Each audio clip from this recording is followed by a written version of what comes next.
My name is Dennis Garcia. This is my brother Ted. We are storytellers and song singers. My brother is a stone carver, and I'm a traditional dancer in the Chumash culture. We were both raised in the San Fernando Valley, and my dad was actually born here in Newhall. So we've got back into our culture about maybe 25 years ago, and we learned to sing songs and tell stories. And so I think I'll let my brother start with his story first. As you can see, we use rattles. The California people use sticks and rattles for their percussion instruments. Okay, the story I'm going to tell today is one of my favorite stories, or I should say my favorite story. And it was a request by Leon. So when I'm finished, I'll have my brother tell my father's favorite story. So here goes. And many, many years ago, when the Creator made all the animals, the most beautiful animal he made was Muhoo the Owl. Because Muhoo had beautiful, silky feathers that went from the top of his head all the way back to his tail feathers. He had beautiful almond-shaped eyes. And he had a beautiful, proud beak that stood out straight off of his face. And he sang beautiful melodies and beautiful songs. Everybody enjoyed hearing him. So Muhoo had a favorite place he'd like to be every morning. And that place, that tree, was at a crossroads. Because he knew all the animals would come by that crossroad. They'd hear him sing. They'd look around for him, look up in the tree, and tell him how beautiful he was. As Muhoo, not only was he a good singer and beautiful bird, he was also kind of full of himself, a little egotist. So one day he starts his singing. Squirrel comes up the road and looks, puts his little furry paw up to his ear, and he goes, "Oh, what's that beautiful sound I hear?" Oh, he looks up in the tree and he goes, "Oh, Muhoo, is that you? What a beautiful song you're singing. Oh my goodness. And look at those beautiful feathers. How brilliantly they shine in the sun. Beautiful. And your eyes, oh, they're like two pools of water. And look at that beak. So noble. Beautiful, beautiful, beautiful." Well, Muhoo, he just looks over the edge of his branch and he goes, I know. So, squirrel's on his way. A little later, deer comes up the trail. Puts his hoof up to his ear and he goes, "Oh, what's that beautiful sound I hear?" He goes, "Oh, Muhoo, is that you? What a beautiful song. Oh, my goodness. And look at those eyes. So deep, like water. Oh, and that beak. So noble, so regal. Beautiful, beautiful." Well, Muhoo just looks off his little branch there and he goes, I know. So all day long, the animals go back and forth by that tree. They listen to that song. They look up, tell Muhoo how beautiful he is. And what do you think he says to all of them? I know. Well, one day, this old bear, Hus, he's ambling up the trail. He's an old flea-bitten bear, kind of beat up. He doesn't hear too good. He doesn't see too good. But he hears something. He looks around. Oh, puts his big bear paw up to his ear. And oh, what's that beautiful sound? Oh. And he looks up in the tree and he goes, "Oh, Muhoo, is that you singing? What a beautiful song. Oh, and look at those beautiful feathers. How shiny. Oh, the sun just reflects off of them. Oh, and those eyes. I get dizzy looking into them. They're so beautiful. Oh, and look at that beak. So strong. So proud. Beautiful, beautiful." So Muhoo just looks off the edge of his branch and says, I know. Well, Hus, he's, like I said, he doesn't hear too well. He doesn't see too good. So he tells Muhoo, "Muhoo, I don't hear too good. I'm an old bear, and I don't see too good either. Why don't you come down here in my arms and let me admire you up close?" Hus, I don't think so. Probably want to make an owl sandwich out of me. Oh, but I would never do anything like that to a beautiful bird like you. Never. I don't think so, Hus. Oh, please, come down, come down. Back and forth they argue. Hus begging Muhoo to come down, and Muhoo saying, I'm not having anything to do with this. But you got to remember, Muhoo is very vain and full of himself. So he thinks, maybe I'll give old Hus a break and let him admire me up close the way I should be. So he looks down at Hus and he goes, okay, Hus, I'm coming down. Put out your arms. So Hus puts his big bare arms out, and Muhoo flutters down into his arms. And Hus begins stroking his beautiful feathers, going, oh, how silky your feathers are on my paws. Oh, sing to me, Muhoo, sing to me. Oh, you're so beautiful. And he pulls Muhoo a little bit closer. And Muhoo goes, okay, Hus, you're kind of squeezing me kind of tight. Oh, but you're so beautiful. And I just love the feel of your beautiful silky feathers. Oh, I look in your eyes, I get dizzy. Oh, you're so beautiful. And he pulls Muhoo a little bit closer. And Muhoo's going, Hus, squeezing too hard. You got to let me go. And Hus goes, okay, but first, let me give you a big kiss. So he brings Muhoo in and he goes, All of a sudden, bong, out pop the feathers on top of Hus's head. Bong, out pop his eyes straight out of his head. And as Hus is stroking those beautiful feathers, his big bare paw goes over that beak and he snaps it flat to Muhoo's face. So today, you've heard about the beautiful songs that Muhoo sings and how beautiful he is. So you think to yourself, well, I'm going to hike that trail and see if I can catch a glimpse of that owl. So you look around, you don't see him, you don't hear anything, so you figure, well, I'll just be on my way, and when I come back later at the end of the day, maybe I'll see something or hear something. So when you come back and the sun's about to go down, you can hear something. Put your hand up to your ear and you hear,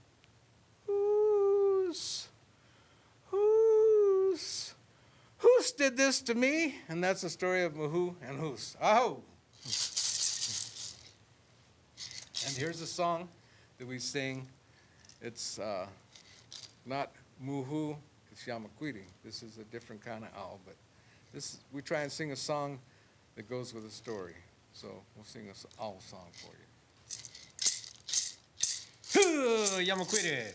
Yamaquiri, hey Yamaquiri away, hey Yamaquiri, hey Yamaquiri away, hey Yamaquiri away, hey Yamaquiri away, hey Yamaquiri away, hey Yamaquiri away.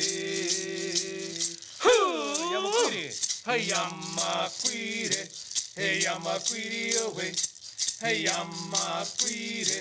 Hey Yamaquiri away, hey Yamaquiri away, hey Yamaquiri away, hey Yamaquiri away, hey Yamaquiri away.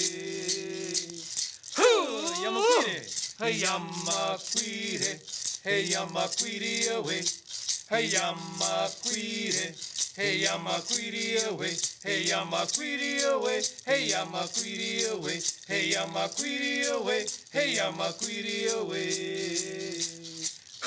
Yamaquiri, hey Yamaquiri away, hey Yamaquiri, hey Yamaquiri away, hey Yamaquiri away, hey Yamaquiri away, hey Yamaquiri away, hey Yamaquiri away. Yamaquiri. And that's the owl song. You know, in some cultures, that owl song is also a bear song, and it's sang differently.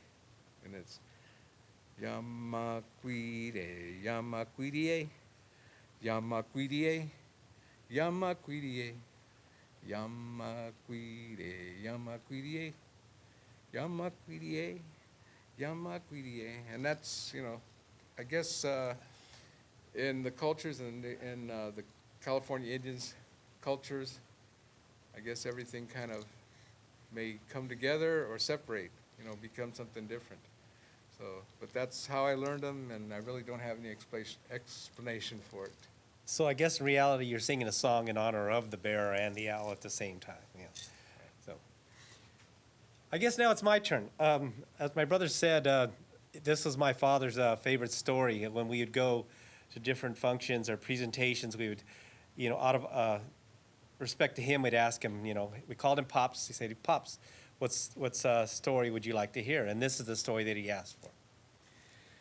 A long, long time ago, in a place that you know as Malibu, we call Malibu.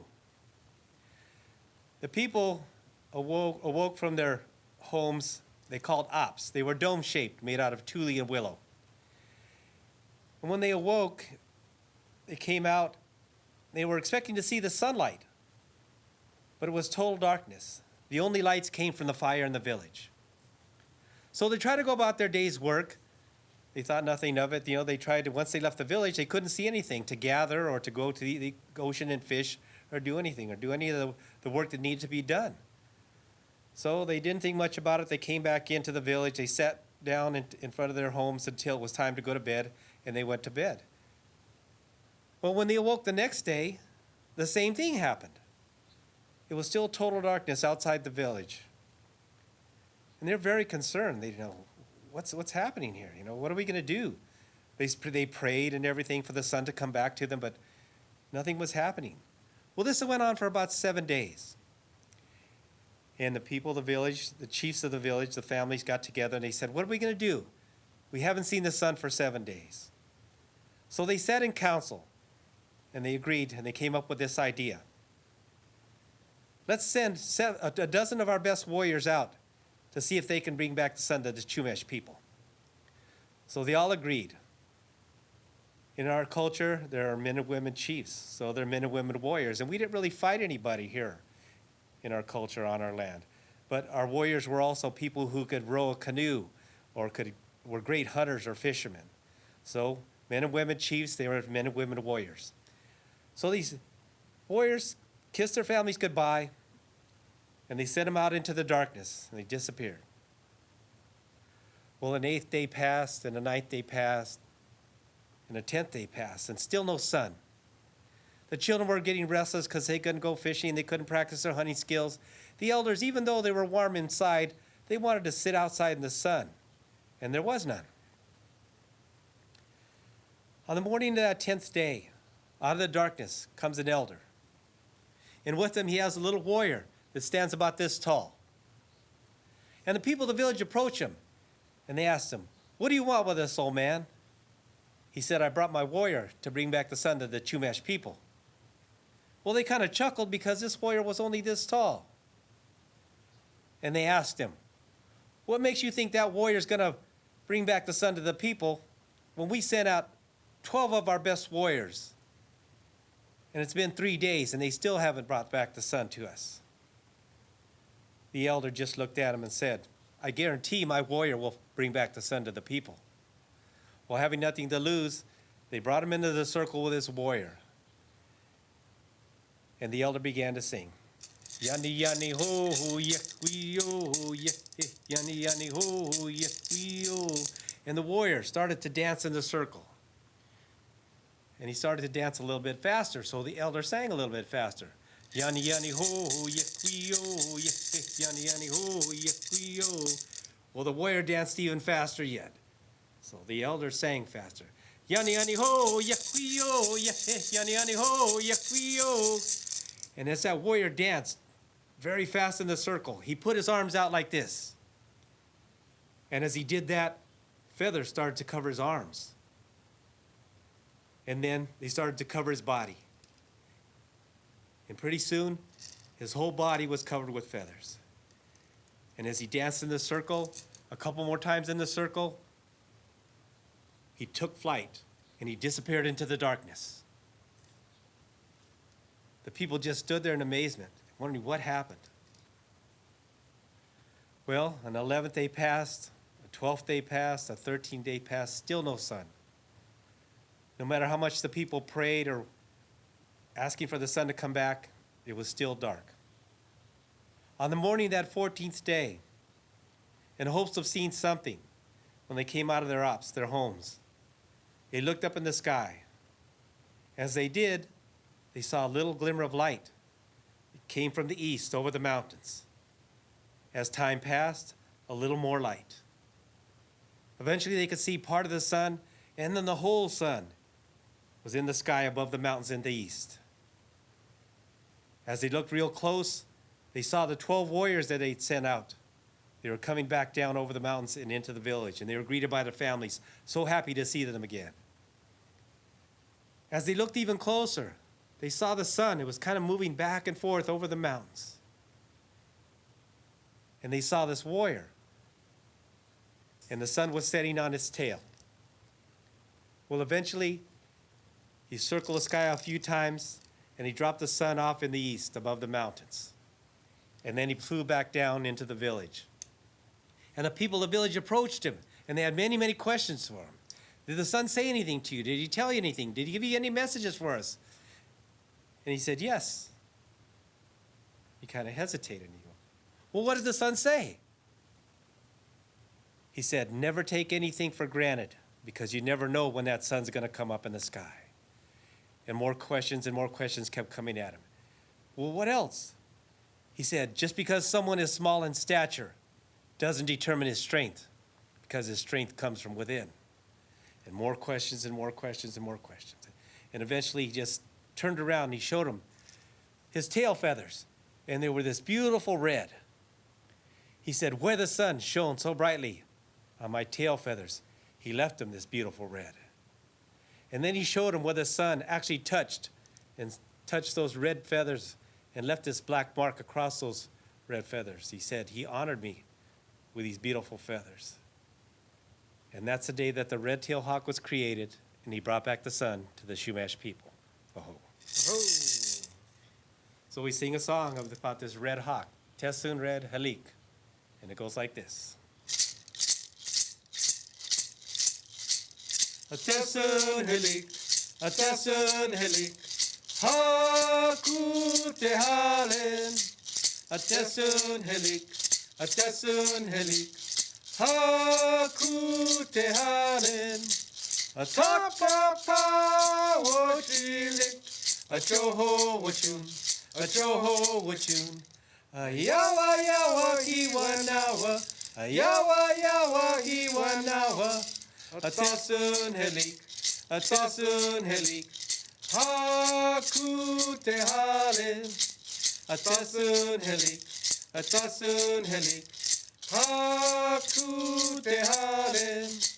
Atapaka Washilik, Achoho Wachun. Ayawa Hiwanawa, Ayawa Hiwanawa. Tesun Halik, Haku Tehalen. Tesun Halik, Haku Tehalen. Atapaka Washilik, Achoho Wachun. Ayawa Hiwanawa, Ayawa Hiwanawa. Tesun Halik,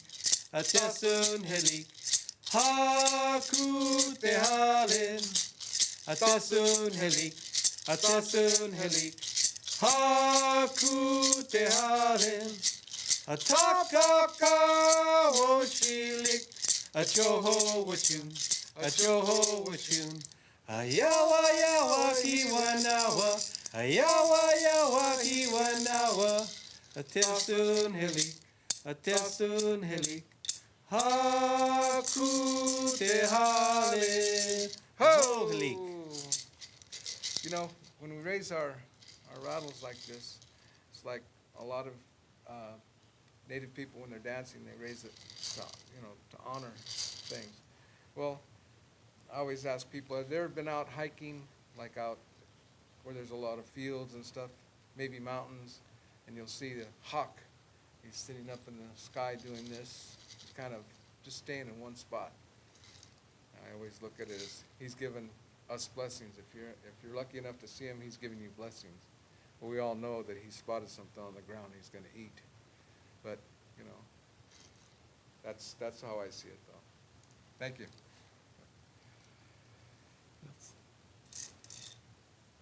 So, we're going to sing a song. This is an eagle song, and at the end of whatever we do, in the past, several years ago, I had a man come up to me and ask me if did I know the eagle song, and I said yes. And he says, well, my grandfather told me that if you ever met somebody from the Chumash culture, to have them sing this song, because it was a song we all sang when we gathered from the north and the south and the east and the west. We had these great feasts and gatherings, our ancestors did, and when they left, they would sing an eagle song, and it was to have people always make it home safely, because the eagle is always flying up high, and he's looking over everybody. And if he sees anything wrong, if he sees something that needs healing, he sends the bear, because the bear is our medicine person. He's the one that, you know, looks after everything and gives it healings. So this is a song for everybody to have safe travels on their way home today, and go something like this.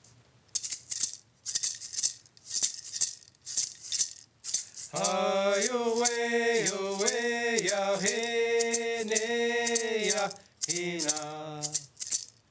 Hi-yo-way, yo-way, ya-hey, ne, ya-hina. Hi-yo-way, yo-way, ya-hey, ya-hey, ne, yo.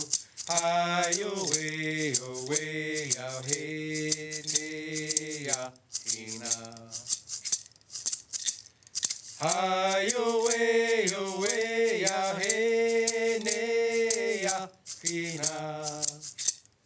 Hi-yo-way, yo-way, ya-hey, ne, ya-hina.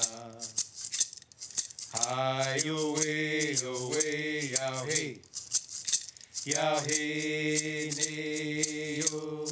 Hi-yo-way, yo-way, ya-hey, ne, ya-hina. Hi-yo-way, yo-way, ya-hey, ne, ya-hina. Hi-yo-way, yo-way, ya-hey, ne, ya-hina. Hi-yo-way, yo-way, ya-hey, ya-hey, ne, yo. Hi-yo-way, yo-way, ya-hey, ne, ya-hina. Hi-yo-way, yo-way, ya-hey, ne, ya-hina. Hi-yo-way, yo-way, ya-hey, ne, ya-hina.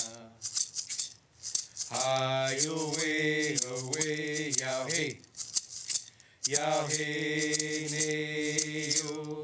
Hi-yo-way, yo-way, ya-hey, ne, ya-hina.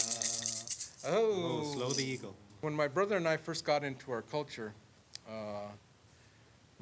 my brother was a little over 40, and I was in my mid-40s, and we got involved in the Chumash part of our culture, and we are Tataviam, okay?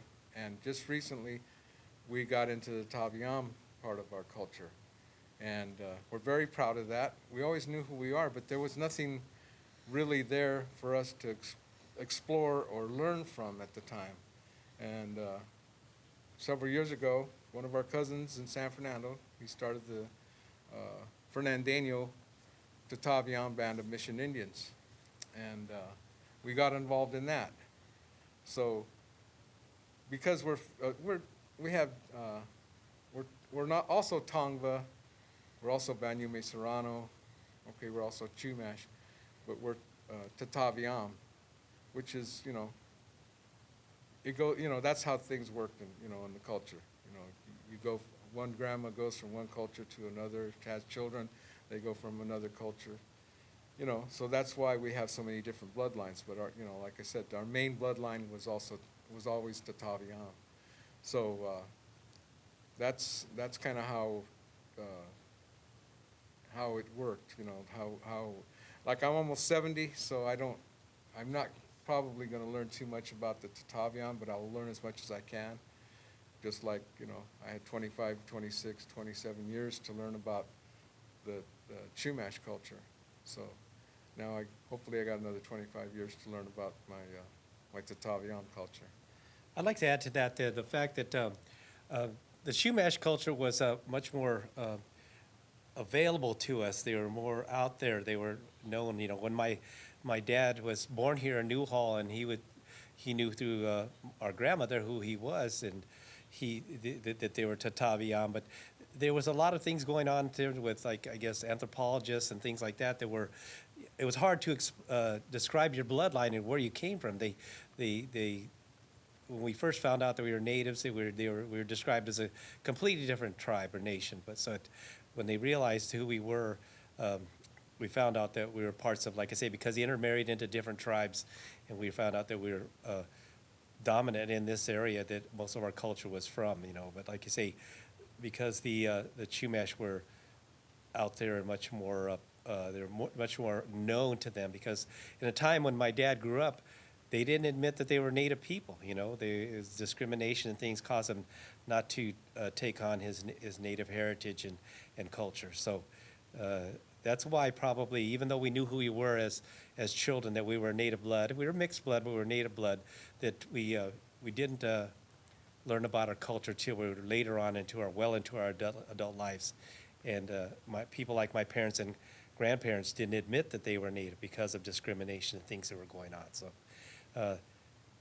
But like I said, my dad was born here and raised between the two valleys, the San Fernando Valley and the Santa Clarita Valley. So, and like I say, we are nonetheless more proud of our Tataviam heritage than we are of our Chumash culture. So, thank you very much. Oh. Hi-yo-way, yo-way, ya-hey-ne-ya,